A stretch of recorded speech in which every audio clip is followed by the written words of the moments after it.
Hello friends, welcome back to cinema secrets. இன்னைக்கு இந்த வீடியோவில் நான் பேச போகிறது ரொம்ப முக்கியமான ஒரு விஷயம் நண்பர்களே. என்ன மேட்டர் அப்படின்னு கேட்டிங்கன்னா, நம்ம தமிழ் சினிமாவை எடுத்துக்கிட்டோம்னு வைங்களேன், இந்த மாதிரி ஒரு சில படங்களில் திருநங்கைகள் முக்கியமான கதாபாத்திரம் நடித்து நம்ம பார்த்துருப்போம் இல்லையா?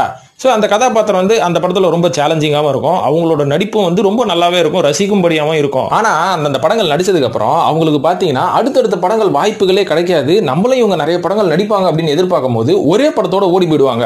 இது வழக்கமாக தமிழ் சினிமாவில் நடக்கிறது தான். அதே மாதிரி அந்தந்த இயக்குனர்கள் தன்னோட சுயநலத்துக்காக இந்த மாதிரி திருநங்கைகளை யூஸ் பண்ணி ஒரே படத்தோட துரத்தி விடுறதும் உண்டு.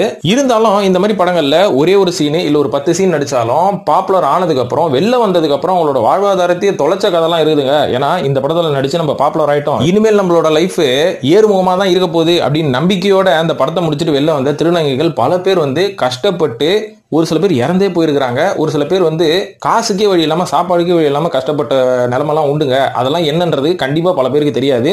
ஏன் அவங்களை யூஸ் பண்ண அந்த நடிகர்களுக்கும் அந்த இயக்குநர்களுக்குமே தெரியாது. ஸோ அந்த மாதிரி திருநங்கை நடிகைகள்லாம் யாரு, அவங்க எந்தெந்த படத்தில் நடிச்சாங்க, அந்த படத்துல நடிச்சு முடிச்சுட்டு வெளில வந்ததுக்கு அப்புறம் அவங்க என்னென்ன மாதிரியான கஷ்டங்கள்லாம் பட்டாங்க அப்படின்றத இந்த வீடியோல தெளிவா நான் விளக்க போறேன் நண்பர்களே.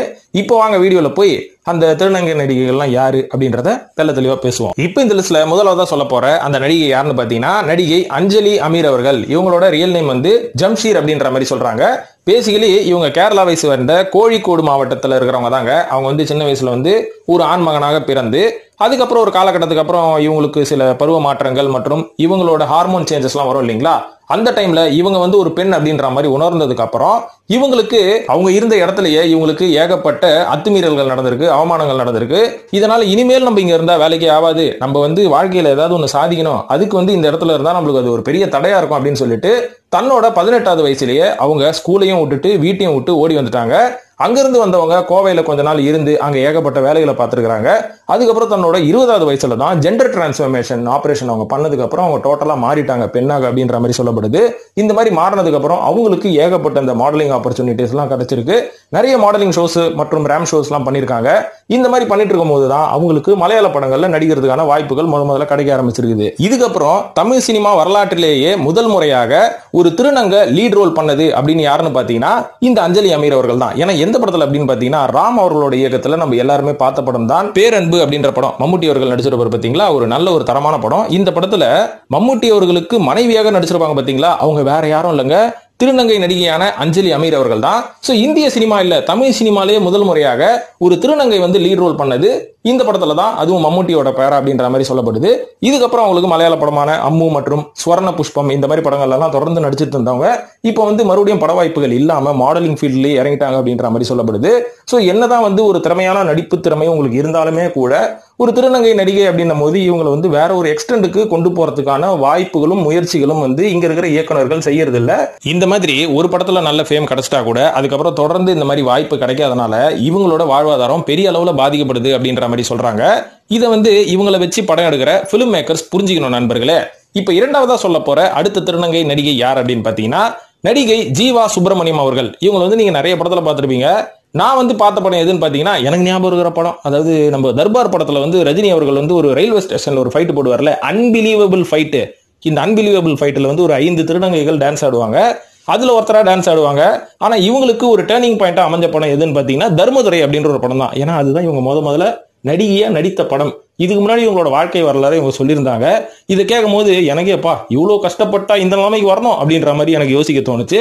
அது என்னன்றதை இப்ப நான் சொல்றேன். இவங்க சினிமா துறைக்கு வரதுக்கு முன்னாடி இவங்களுக்கு சினிமால நடிக்கணும் அப்படின்ற ஒரு ஆர்வம் சின்ன வயசுல இருந்து இருந்திருக்கு. ஆனா இருந்தாலும் என்னங்க பண்றது, நம்ம தமிழ்நாட்டை பொறுத்த வரைக்கும் 90% பேருக்கு நடிகர் ஆகணும் அப்படின்ற ஆசை இருந்தாலுமே கூட அதை எங்க ஆரம்பிச்சு எப்படி முடிக்கணும் அப்படின்றது பல பேருக்கு தெரியல. அப்படி தெரிஞ்சுக்கணும்னா சினிமா சீக்ரெட்ஸ் ரெகுலரா ஃபாலோ பண்ணுங்க, நிறைய டிப்ஸ் நான் கொடுக்குறேன். ஓகே, ஜீவா சுப்பிரமணியம் அவர்களோட கதைக்கு வருவோம். அதாவது இவங்க முதல்ல என்ன பண்ணிருக்காங்க, சரி சினிமால நடிக்கணும், ஏதாவது ஒரு வேலை பார்க்கணும்னா நம்ம சென்னைக்கு வரணும் அப்படின்ற மாதிரி சென்னைக்கு கிளம்பி வந்ததுக்கு அப்புறம் என்ன வேலை பார்க்கறதுன்னே தெரியலையா. இதுக்கப்புறம் தான் இவங்க தங்கிட்டு இருந்த இடத்துக்கு பக்கத்துல டான்ஸ் கிளாஸ் ஒன்று ரன் பண்ணிட்டு இருந்தாங்களாம். அப்ப இவங்களுக்கு அந்த டான்ஸோட சாங்ஸ் அப்புறம் அவங்க போடுற ஸ்டெப் எல்லாம் இவங்க ஜன்னல் வழியை எட்டி பார்த்துருக்காங்க. அதுக்கப்புறம் நேரடியாக அந்த கிளாஸ்ல போய் அந்த மாஸ்டர் கிட்ட நானும் ஜாயின் பண்ணிக்கிறேன், எனக்கும் டான்ஸ் சொல்லி கொடுங்க அப்படின்ற மாதிரி டான்ஸை கத்துக்கிட்டு அந்த காலகட்டத்தில் இந்த ஸ்டேஜ் ஷோலாம் இருக்கும் பாத்தீங்களா, மேடை நாடகம் மேடை டான்ஸ் எல்லாம், இந்த ஒரு ப்ரோக்ராம் பண்ணிட்டு இருந்தாங்க. நல்ல காசு பார்த்துருக்காங்க.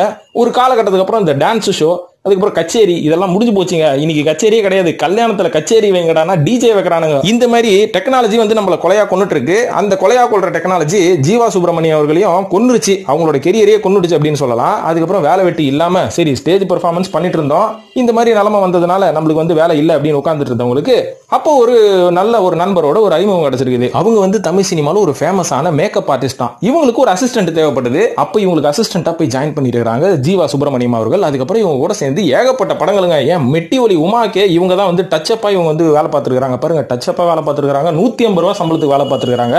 இதுக்கப்புறம் அவங்க வந்து தொடர்ந்து ஏகப்பட்ட படங்கள் ஏகப்பட்ட நடிகைகள் கூட வந்து தொடர்ந்து கான்டாக்ட்ல இருந்து பல படங்களுக்கு வந்து இவங்க டச்சப்பா இருந்து மேக்கப் ஆர்டிஸ்டாவே மாறி இருக்கிறாங்க. அப்புறம் ஒரு சில படங்களுக்கு உதவி இயக்குனராகவும் இவங்க பணியாற்றி இருக்கிறாங்க. இந்த மாதிரி அவங்களோட கெரியர் வந்து படிப்படியா முன்னேறி மேல போயிட்டே இருந்திருக்குது. இதுக்கப்புறம் ஒரு காலகட்டத்துக்கு அப்புறம் இதுலயும் வந்து பெரிய வருமானம் இல்ல, நம்மளுக்கும் நடிக்கிறதுக்கு வாய்ப்பு கிடைக்க மாட்டேங்குது. இனிமேல் சென்னையில இருந்து நம்ம என்ன பண்ண போறோம், சரி ஓகே நம்ம வந்து வேற ஊருக்கு போயிடுவோம், பெங்களூர் போயிடுவோம், நம்மளுக்கு தெரிஞ்ச ஒரு நல்ல நண்பர் இருக்காங்க, அவங்க கூட போய் ஏதாவது வேலை பார்த்துப்போம் அப்படின்ற மாதிரி பெங்களூருக்கு டிக்கெட்டை போட்டு கிளம்புறதுக்கு ரெடி ஆயிட்டாங்களாம். அப்பதான் உங்களுக்கு ஒரு போன் கால் வந்துருக்குது, ஏமா ஒரு படத்துக்கு வந்து மேக்கப் ஆர்டிஸ்ட் தேவை, அந்த படத்தோட பேர் வந்து தர்மதுரை, உனக்கு பிடிச்ச ராதிகா மேடம் இந்த படத்துல நடிக்கிறாங்க அப்படின்னு சொன்னோன்னே சரி ஓகே கடைசியா இந்த படத்தை முடிச்சுட்டு நம்ம கிளம்புவோம் அப்படின்ற மாதிரி இந்த படத்தோட படப்பிடிப்பு போயிருக்காங்க. அங்க போனவன தான் இவங்களுக்கு ஒரு ஷாக்கிங் நியூஸ் ஒன்று காத்துட்டு இருந்தது. அது என்னன்னு பாத்தீங்கன்னா, நீங்க இந்த படத்துல மேக்கப் ஆர்டிஸ்ட் மட்டும் கிடையாதுங்க, இந்த படத்துல நீங்க நடிக்கிறதுக்கு ஒரு முக்கியமான கதாபாத்திரம் ஒன்று இருக்குது, அதையும் நீங்க நடிச்சிருங்க அப்படின்ற மாதிரி சொன்னோன்னு தான் இவங்களுக்கு எப்பா இவ்வளவு நாள் பட்ட கஷ்டத்துக்கு இன்னைக்கு தான் ஒரு விடிவு காலம் பிறந்திருக்கா அப்படின்ற மாதிரி உங்க மனசுல தோணி இருக்கு. அதுக்கப்புறம் அந்த படத்துல விஜய் சேதுபதி அவர்களோட காம்பினேஷன் நடிக்க போய் தொடர்ந்து இவங்களோட நடிப்பு வந்து பெரிய பாராட்டுக்கு உள்ளாச்சு. அதுக்கப்புறம் தர்பார் படம், சூழல் அப்படின்ற மாதிரி ஏகப்பட்ட படம், ஏன் இவ்வளவு அங்க ஐரா படத்துல கூட ஒரு நல்ல கேரக்டர் பண்ணிருப்பாங்க. இப்படிதான் இவங்களோட வாழ்க்கை பயணம் ஆரம்பிச்சு இன்னைக்கு இவங்க மட்டும் கொஞ்சம் எஸ்கேப் ஆயிட்டாங்க. ஏன்னா இவங்க கையில இவ்வளவு தொழில் இருந்தாலுமே நடிப்பு மட்டும் இவங்க நம்பல. பாருங்க இவங்க எவ்வளவு தெளிவா முடிவு எடுத்திருக்காங்க. அதனால நடிப்பு ஒரு பக்கம் போட்டோம், நம்மள்கிட்ட இருக்கிற திறமை வச்சு நம்ம பணம் சம்பாதிப்போம் அப்படின்னு இவங்களோட கேரியரை ஸ்மூத்தா கொண்டு போயிட்டு இருக்காங்க நடிகை ஜீவா சுப்பிரமணியம் அவர்கள். மூன்றாவதா சொல்ல போற நடிகை, திருநங்கை நடிகை யாருன்னு பாத்தீங்கன்னா ஷெரின் செலின் மேத்யூ அப்படின்றவங்க தாங்க. இவங்க வந்து எனக்கு தெரிஞ்ச வரைக்கும் தமிழ் சினிமால ஒரே ஒரு படம் தான் நடிச்சிருக்காங்க. இவங்களோட சினிமா கெரியர்லயே அவங்க ஒரே ஒரு படம் தான் நடிச்சிருக்காங்க. அது என்ன படம்னு பாத்தீங்கன்னா, பாரஞ்சித் அவர்கள் இயக்கிய நட்சத்திரம் நகர்கிறது அப்படின்ற ஒரு படத்துல வந்து ஒரு திருநங்கை ஜோடியா இருப்பாங்க பாத்தீங்களா, அவங்க தான் இவங்க. ஆனா இவங்களோட சோக கதையை வந்து சொன்னீங்கன்னா நான் சொன்னா ரொம்ப நீங்களே கஷ்டப்படுவீங்க. ஏன்னா இப்போ அவங்க வந்து உயிரோட இல்லை அப்படின்ற மாதிரி சொல்லப்படுது. ஏன்னா பேசிக்கா அவங்களோட கெரியர் என்னன்னு பாத்தீங்கன்னா, அவங்க வந்து ஒரு மாடலுங்க, பாக்குறதுக்கு வந்து அச்சு அசல் பொண்ணு மாதிரியே இருப்பாங்க, நம்மளால ஈஸியா கண்டுபிடிக்க முடியாது.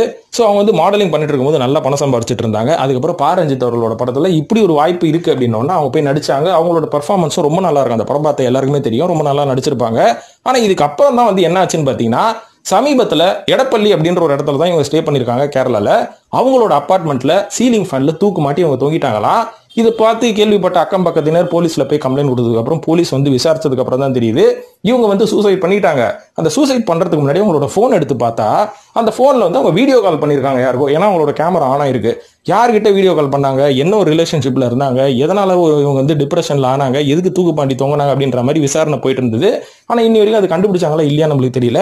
இருந்தாலும் ஒரு சில நடிகைகள் இந்த மாதிரி தவறான முடிவு எடுக்கிறதுக்கு காரணம் இந்த டிப்ரெஷன் அப்படின்ற ஒரு உயிர்கொல்லின்னு தான் சொல்லுவேன். ஏன்னா எவ்வளவு பெரிய டிப்ரெஷனா இருந்தாலும் அதுல இருந்து எப்படி வெளியில வரணும் அப்படின்ற மாதிரி நம்ம முடிவு எடுக்கணுமே தவிர இதுல இருந்து மொத்தமா நம்ம எப்படி வெளில போறது அப்படின்ற மாதிரி தவறான முடிவு எடுக்கக்கூடாது அப்படின்றதுக்கு ஷெரின் செலின் மேத்யூ அவர்களும் ஒரு உதாரணம் அப்படின்ற மாதிரி நான் சொல்லுவேன்.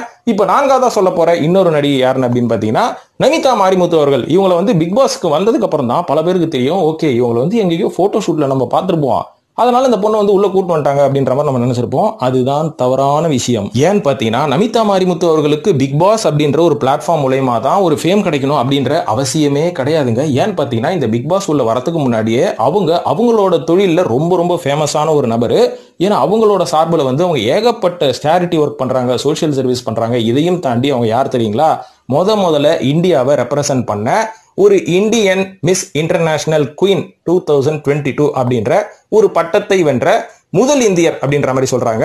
ஏன்னா இந்தியால எந்த ஒரு திருநங்கையும் இந்த பட்டத்தை இது வரைக்கும் வென்றதே கிடையாதான். தாய்லாந்துல போய் இவங்க அட்டன் பண்ணி வென்று இருக்கிறாங்க. இது மட்டும் இல்லாம மிஸ் டிரான்ஸ்ஜெண்டர் இந்தியா அப்படின்ற ஒரு நிறுவனத்தோட பிராண்ட் அம்பாசிடரும் கூட. ஆனா அந்த படங்கள் நடிச்சதுக்கு அப்புறம் அவங்களுக்கு பாத்தீங்கன்னா அடுத்தடுத்த படங்கள் வாய்ப்புகளே கிடைக்காது. நம்மளும் இவங்க நிறைய படங்கள் நடிப்பாங்க அப்படின்னு எதிர்பார்க்கும் போது ஒரே படத்தோட ஓடி போயிடுவாங்க. இது வந்து வழக்கமா தமிழ் சினிமால நடக்கிறது தான். அதே மாதிரி அந்தந்த இயக்குநர்கள் தன்னோட சுயநலத்துக்காக இந்த மாதிரி திருநங்கைகளை யூஸ் பண்ணி ஒரே படத்தோட துரத்தி விடுறதும் உண்டு. உள்ள போனோன்னே அங்க நடக்கிற புல்லிங், அதுக்கப்புறம் நாடக கதெல்லாம் பார்த்தோன்னே தான் தெரியுதா, ஐயோ இங்க இருந்தா நம்மளோட இமேஜை டோட்டலா டேமேஜ் பண்ணிடுவானுங்க, நம்ம நல்ல பேர் வெளில வாங்கி வச்சிருக்கோம், இவனுக்கு உள்ள வந்ததுக்கு அப்புறம் நம்மள டோட்டலா காலி பண்ணி வெளில அனுப்பிச்சிருவாங்க அப்படின்னு சூதானமா புரிஞ்சுக்கிட்டவங்க பிக் பாஸ்ல இருந்து பாதியில வெளில வந்துட்டாங்க. இல்லன்னு வைங்களேன், பாதியில வெளில வரலனா உள்ள இருந்து அவங்களோட சோழியை மொத்தமா முடிச்சு இவனுக்கு அனுப்பிச்சு வச்சிருப்பானுங்க. சோ அதனால நமிதா அவர்கள் கொஞ்சம் உஷாரா தான் பாக்குறாங்க. இப்ப ஐந்தாவதா சொல்ல போற இன்னொரு திருநங்கை நடிகை யாருன்னு பாத்தீங்கன்னா கல்கி சுப்பிரமணியம் அவர்கள். இவங்க வந்து நடிகையா ஒரு பாட்டு ஒரு படத்துல மட்டும் நடிச்சிருக்காங்க. அது மட்டும் இல்லாம அந்த படம் இவங்களுக்கு ஒரு பெரிய அங்கீகாரத்தை கொடுத்த படம் அப்படின்னு நான் சொல்லுவேன். ஏன்னா இந்திய சினிமாலேயே வந்து முதல் ஒரு திருநங்கை வந்து லீட் ரோல்ல பண்ணது இவங்க தான். இப்ப இதுக்கு முன்னாடி அமீர் யார், அவங்க அஞ்சலி அமீரை சொன்னீங்கன்னா அவங்க தமிழ் சினிமால ஒரு முதல் நடிகை அறிமுகமானாங்க. இந்திய சினிமா ஹிந்தி சினிமால வந்து ஒரு லீட் ரோல் பண்ண முதல் டிரான்ஸ்ஜெண்டர் யாருன்னு பாத்தீங்கன்னா கல்கி சுப்பிரமணியம் அவர்கள் தான். அதுவும் என்ன படம் பாத்தீங்கன்னா காலா ஷிகோர் அப்படின்ற ஒரு இந்தி படத்துல இவங்க தான் லீடா நடிச்சாங்க. இந்த படத்துல நடிச்சதுக்கு தாதா சாஹிப் பால்கே பிலிம் ஃபெஸ்டிவல் இருக்கு பாத்தீங்களா, அதுல இவங்களுக்கு ஒரு ஸ்பெஷல் ஜூரி ஹானர் பண்ணிருக்காங்க இந்த படத்துல நடிச்சதுக்காக. ஆனா இவங்க வந்து இவ்வளவு அச்சீவ்மெண்ட் பண்ணாலும் இவங்களோட வாழ்க்கையிலயும் இவங்க பல கஷ்டங்கள் பட்டிருக்காங்க. ஏன்னா இவங்க பேசிக்கலி ஃப்ரம் பொள்ளாச்சியில ஒரு நல்ல பிரைட்டான ஸ்டூடெண்டா, டாப் கிளாஸுங்களாங்க. அவங்களோட ஸ்கூல்ல வந்து இவங்க தான் வந்து நம்பர் 1 ஸ்டூடெண்ட் அப்படின்ற மாதிரி சொல்லப்படுது. அதுக்கப்புறம் இவங்க வந்து மாஸ்டர்ஸ் இன் மாஸ் கம்யூனிகேஷன் பண்ணிருக்காங்க. அது மட்டும் இல்லாம மாஸ்டர்ஸ் இன் இன்டர்நேஷனல் ரிலேஷன்ஸ் அப்படின்ற மாதிரி ஒரு கோர்ஸும் படிச்சிருக்காங்க. இது மட்டும் இல்லாம இவ்வளவும் பண்ணவங்க தனியா ஒரு மேகசின் எழுதுறாங்க. அதுவும் யாருக்காகன்னு பாத்தீங்கன்னா டிரான்ஸ் பீப்புளுக்காக ஒரு மேகசின் இவங்களே ரன் பண்ணிட்டு இருக்காங்க, சகோதரி அப்படின்ற ஒரு பேர்ல. சோ டிரான்ஸ்ஜெண்டருக்காக முதல் மேகசினை நிறுவி அதை வந்து சக்சஸ்ஃபுல்லா நடத்திட்டு இருக்காங்க கல்கி சுப்பிரமணியம் அவர்கள். இப்ப ஆறாவதா சொல்ல போற இன்னொரு திருநங்கை நடிகை யார் அப்படின்னு பாத்தீங்கன்னா ஐ படத்துல ரொம்ப ஃபேமஸான ஓஜாஸ் எம் ரஜினி அவர்கள் தாங்க. இவங்களோட கெரியர் வந்து ரொம்ப ஒரு சேலஞ்சிங்கான கெரியருங்க. ஏன்னா இவங்க வந்து பேசிக்கலி ஃப்ரம் மும்பை. சோ மும்பைல வந்து இவங்க ரொம்ப ஃபேமஸான ஒரு மேக்கப் ஆர்டிஸ்ட் மற்றும் ஒரு ஹேர் ஸ்டைலிஸ்ட் அப்படின்ற மாதிரி சொல்றாங்க. இவங்களோட கிளைண்ட்ஸ் எல்லாம் யாருன்னு பாத்தீங்கன்னா ஷாருக் கான், சல்மான் கான், ஆமீர் கான், ஐஸ்வர்யா ராய். இந்த மாதிரி இவங்க வந்து இவ்வளவு கிளைண்ட்ஸை கையில வச்சுக்கிட்டு அவங்க எல்லாருமே ஸ்கிரீன்ல அழகா தோன்றதுக்கு முக்கியமான காரணமே ஓஜாஸ் எம் ரஜினி அவர்கள் தான் அப்படின்ற மாதிரி சொல்லப்படுது. அதெல்லாம் ஓகேப்பா, மும்பையில இருந்தவங்களுக்கு ஐ படத்துல என்ன வேலை அப்படின்னு கேட்டீங்கன்னா அதுக்கு பின்னாடி ஒரு பெரிய கதை இருக்கு. அது நேத்து இன்னைக்கு ஆரம்பிச்ச விஷயமே கிடையாதுங்க. ஜீன்ஸ் அப்படின்ற ஒரு படத்துல ஆரம்பிச்ச ஒரு கதை அது. அதாவது ஜீன்ஸ் படத்துல சங்கர் அவர்கள் நிறைய ஒரு பெரிய காஸ்ட்டை போட்டு ஒரு அழகான ஒரு படமா உருவாக்கணும்னு நினைக்கும் போது அந்த படத்துல ஒர்க் பண்றதுக்கு ஏகப்பட்ட நார்த் இந்தியன்ஸை வந்து அவர் இறக்குமதி பண்ணாரு. அதுல இறக்குமதி செய்யும் போது அப்படியே அந்த லிஸ்ட்ல மாட்டினவங்க தான் ஓஜாஸ் எம் ரஜினி அப்படின்றாங்க. ஏன்னா அந்த படத்துல ஐஸ்வர்யா ராயோட லுக்குக்கும் பிரசாந்த் அவர்களோட லுக்குக்கும் ரொம்ப மெனக்கெட்டது இவங்க தானா. ஏன்னா இவங்க தான் காஸ்டியூம்ஸும் பாத்துக்கிட்டாங்களாம். இவங்க தான் ஜீன்ஸ் படத்துல நடிச்ச ஐஸ்வர்யா ராய் அவர்களோட லுக்கையும் வந்து கம்ப்ளீட்டா பாத்துக்கிட்டாங்க அப்படின்ற மாதிரி சொல்லப்படுது. இவங்களோட ஒர்க்கை பார்த்து இம்ப்ரெஸ் ஆன சங்கர் அவர்கள் தொடர்ந்து அவர் பண்ற படங்கள்ல ஓஜாஸ் எம் ரஜினி அவர்களுக்கு வாய்ப்பு கொடுத்துட்டே இருப்பாராம். ஜீன்ஸ் படத்தை தொடர்ந்து சிவாஜி படத்துல ஒர்க் பண்ணும்போது நம்ம சங்கர் அவர்கள் அவங்கள ஓஜாஸ் அவர்களை சென்னைக்கு கூப்பிட்டு மறுபடியும் ஸ்ரேயா அவர்களுக்கும் ரஜினி அவர்களும் ஏகப்பட்ட கெட்டப் போடணும், நீ தான் கரெக்ட், ஏன்னா ஒரு பாட்டுல ரஜினியை நாங்க வெள்ளையாக்கி 13 கெட்டப் போட போறோம், உடனே கிளம்பிவான்னு சொல்லி அந்த படத்துலயும் ஒர்க் பண்ணிருக்காங்க. இது மட்டும் இல்லாம அடுத்ததா ரோபோ படத்துலயும் ஐஸ்வர்யா ராய் நடிகரனால ஐஸ்வர்யா ராய் கூடவே இருந்து அவங்களோட மேக்கப்பையும் ரஜினி அவர்களோட மேக்கப்பையும் அவங்க பார்த்துட்டு இருந்திருக்காங்க.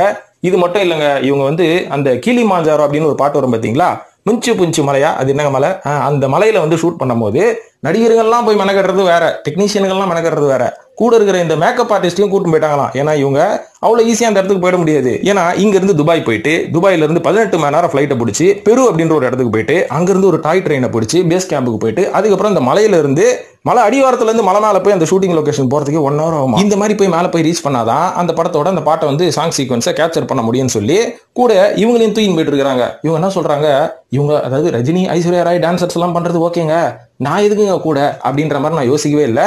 ஏன்னா அன்னைக்கு ஐஸ்வர்யா ராய் அவர்கள் அழகா தெரிகிறாங்கன்னா நான் தான் காரணம் அப்படின்ற மாதிரி சொல்லியிருக்காங்க.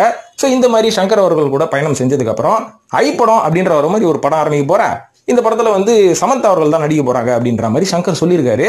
கடைசியில பார்த்தா சமந்தா அவர்கள் இந்த படத்துல நடிக்கல. அதுக்கப்புறம் விக்ரம் அவர்கள் தான் ஏமி ஜேக்சன் கரெக்டா இருப்பாங்கன்ற மாதிரி ரெக்கமெண்ட் பண்ணியிருக்காரு. ஏன் பண்ணாரு நம்மளுக்கு தெரியாது, அந்த கேள்வியெல்லாம் என்கிட்ட கேட்காதீங்க.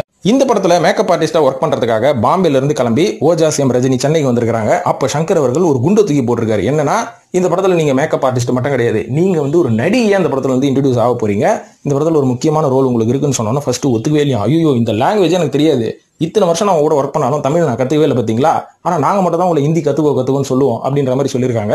ஆனா சங்கர் அவர்கள் அதெல்லாம் இல்ல, நான் உனக்கு வந்து எப்படி பண்ணணும்னு பிராக்டிஸ் கொடுக்குறேன், விக்ரம் வேற கூட இருக்கிறாரு, அவரும் வந்து பொம்பளைங்களை பார்த்தா ரொம்ப ஆசைப்பட்டு நல்லா நடிப்பு கத்து கொடுப்பாரு, அதனால நீ வந்து எங்க டீம்ல சேர்ந்துக்கோன்னு சொல்லி அப்படிதான் ஐ படத்தில் நடிச்சாங்களாம். எவ்வளவு பெரிய பயணம் பார்த்தீங்களா. ஆறாவதா சொல்ல போறது நடிகை பிரியா அவர்கள். இவங்களை வந்து நம்ம லாரன்ஸ் அவர்கள் இயக்கிய காஞ்சனா 2 காஞ்சனா தானே, காஞ்சனா 2 இல்ல காஞ்சனா படத்துல சரத்குமார் அவர்களோட தங்கச்சியா பார்த்திருப்போம் இல்லைங்களா. பார்க்கறதுக்கு ரொம்ப டீசெண்டா இருப்பாங்க, ஒரு டாக்டர் கதாபாத்திரத்துக்கு ரொம்ப ஆப்டா இருப்பாங்க அப்படின்னு சொல்லலாம். ஆனா இந்த படத்துக்கு அப்புறம் இங்க என்ன ஆனாங்க அப்படின்றது நம்மளுக்கே தெரியல, நம்மளே மறந்து போயிருப்போம். லாரன்ஸே கண்டுப்பாரா இல்லையான்னு தெரியல. கண்டுப்பாரு கண்டிப்பா, ஏன்னா அவர் ஏகப்பட்ட பேருக்கு நல்லது பண்றாரு. இவங்களை மட்டும் அப்படியே அம்போனா விட்டுற போறாரு. ஆனா இவங்க வந்து உண்மையாவே அம்போன் விடப்பட்டாங்க அந்த படத்துக்கு அப்புறம் அப்படின்ற மாதிரி இவங்களே ஒரு பேட்டியில சொல்லியிருந்தாங்க. என்ன ஆச்சு அப்படின்னு பாத்தீங்கன்னா, நான் வந்து காஞ்சனா படத்துல நடிக்கிறதுக்கு முன்னாடி நான் ஒரு திருநங்கையா மாறினதுக்கு அப்புறம் நான் பெங்களூர்ல இருந்தேங்க. அங்க வந்து நான் யாசகம் செய்வேன் ரெகுலரா. அதை வந்து ஓப்பனாவே சொல்லிட்டாங்க. அதுல என்னங்க தயக்கம், நம்ம என்ன செய்யறோம் அப்படின்றத நம்ம ஓப்பனா சொல்றதுல எந்த தப்புமே கிடையாது. இது வந்து ஒரு பேட்டியிலேயே அவங்க சொல்லிட்டாங்க, நான் யாசகம் தான் வாங்கிட்டு இருந்தேன். அப்போ வந்து எனக்கு ஒரு என்ஜிஓ மூலயமா ஒரு ஃப்ரெண்டு மூலயமா இந்த படத்துல இப்படி ஒரு கேரக்டர் இருக்கு, நீ நடிக்க வரியா அப்படின்ற மாதிரி சொன்னாங்க. நானும் போய் நடிச்சு கொடுத்தேன். அதுக்கப்புறம் நான் ரொம்ப ஃபேமஸ் ஆயிட்டேன். ஃபேமஸ் ஆயிட்டு வெளில வந்ததுக்கு அப்புறம் தான் தெரியுது இந்த படத்துல ஏன்டா நடிச்சுமா அப்படின்ற மாதிரி நான் ரொம்ப கவலைப்பட்டேன். ஏன்னா இதுக்கு முன்னாடி இந்த படத்துல நடிக்கிறதுக்கு முன்னாடி நான் வந்து பினான்சியலா ரொம்ப ஸ்டேபிளா இருந்தேன். எனக்கு வந்து பணம் சம்பாதிக்கிறதுக்கு நிறைய வாய்ப்புகள் இருந்தது. ஆனா இந்த படத்துல நடிச்சுட்டு வெளில வந்ததுக்கு அப்புறம் நீ வந்து ஒரு பெரிய நடிகை ஆயிட்ட, உனக்கு வந்து சின்ன சின்ன வேலையெல்லாம் கொடுக்க முடியாது, அதனால பெரிய வேலையெல்லாம் நான் கொடுக்குறேன் அப்படின்ற மாதிரி இவங்க எல்லாருமே ஒதுக்க ஆரம்பிச்சிட்டு இருக்காங்க. அதுக்கப்புறம் ரொம்ப கஷ்டப்பட்டு இருக்காங்க, வாய்ப்பு எதுவுமே கிடைக்காம. சினிமாலையும் வாய்ப்பு கிடைக்கல, வெளில போற இடத்துலயும் நீ ரொம்ப ஃபேமஸ் ஆன ஆளுமா, உனக்கு போய் சின்ன வேலை கொடுக்க முடியுமா அப்படின்ற மாதிரி எல்லாரும் ஒதுக்க ஆரம்பிச்சனால நான் ரொம்ப நாள் பணம் கஷ்டப்பட்டேன். அதுக்கப்புறம் ஓரளவுக்கு நான் ஸ்டேபிளா வரதுக்கே ரொம்ப நாள் ஆச்சு அப்படின்ற மாதிரி இவங்களோட கவலை வந்து இவங்க ஒரு இன்டர்வியூல சொன்னாங்க. ஆனா இதுவும் ரொம்ப தப்பு இல்லைங்களா? ஒரு படத்துல ஒரு நடிகை யூஸ் பண்ணோன்னே அப்படியே நம்ம கட்டி விடக்கூடாது. அவங்களுக்கு வந்து எப்படி இருக்காங்க அப்படி இப்படின்னு நம்ம அப்பப்போ விசாரிக்கிறது நல்லது. ஆனா பிரியா அவர்கள் இந்த மாதிரி கழட்டி விடப்பட்டார். ஆனா இப்போ வந்து ஓரளவுக்கு ஸ்டேபிள் ஆயிட்டாங்க அப்படின்ற மாதிரி சொல்லப்படுது. இப்போ ஏழாவதா சொல்ல போற இன்னொரு நடிகை யார் அப்படின்னு பாத்தீங்கன்னா, நடிகை அஞ்சலி அவர்கள். அஞ்சலினா ஜெயோட ஆளா அப்படின்னு கேட்டீங்கன்னா இல்லங்க, இவங்க வந்து திருநங்கை அஞ்சலி அவர்கள். இவங்களை வந்து நம்ம எந்த படத்துல பார்த்திருப்போம் அப்படின்னு பாத்தீங்கன்னா, அருள் பிரபு இருக்கார் பத்தியா, இவரோட அருவி அப்படின்ற ஒரு அற்புதமான படம் ஒன்று வந்தது. அந்த அருவி படத்துல ஹீரோயினுக்கு ஃப்ரெண்டா ஒருத்தவங்க வருவாங்க பாருங்க, இவங்க தான் வந்து அஞ்சலி. இவங்களோட பிரச்சனை அருவி படத்தோட ஷூட்டிங் முடிஞ்ச உடனே ஸ்டார்ட் ஆயிடுச்சுங்க. ஏன்னா இந்த படத்தை நடிச்சு முடிச்சதுக்கு அப்புறம் இந்த படம் வந்து ஒரு பெரிய வெற்றி படமாகவும் அமைஞ்சது. மற்றும் விமர்சனத்துல ஒரு பெரிய நல்ல விமர்சனம் கிடைச்ச ஒரு படம் அப்படின்னு கூட நான் சொல்லுவேன். ஏன்னா இந்த படத்தை பார்த்து ரஜினி அவர்கள் இந்த குரூவை வந்து கூப்பிட்டு பாராட்டினாரு. ஏகப்பட்ட இடத்துல இவங்களுக்கு அவார்ட் ஃபங்க்ஷன் நடத்தி இவங்களுக்கு வந்து நிறைய மரியாதை கொடுத்தாங்க. ஸோ இந்த மாதிரி பண்ணும்போது இந்த படத்துல முக்கியமான கதாபாத்திரத்தில் நடிச்ச அஞ்சலி அவர்களுக்கும் அந்த ஒரு ரெக்கக்னைசேஷன் கிடைச்சிருக்கணும் இல்லையா?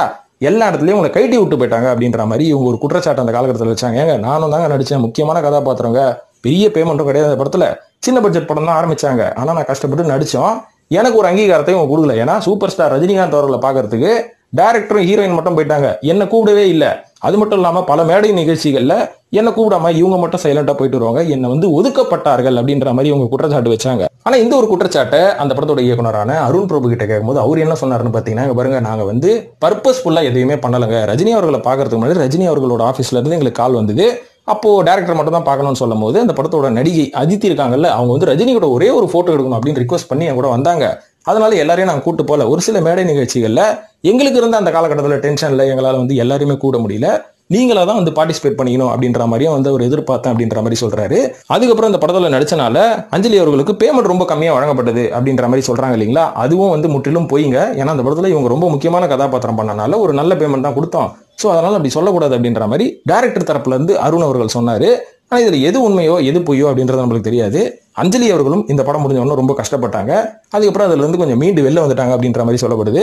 இப்போ வந்து என்ன பண்றாங்க நம்மளுக்கே தெரியல. ஆனா இந்த மாதிரி நடிகைகளுக்கு நம்ம தொடர்ந்து வாய்ப்பு கொடுத்து அவங்களுக்கும் ஒரு பெரிய அங்கீகாரம் கொடுக்கணும் தமிழ் சினிமா அப்படின்றது தான் என்னோட வேண்டுகோள்.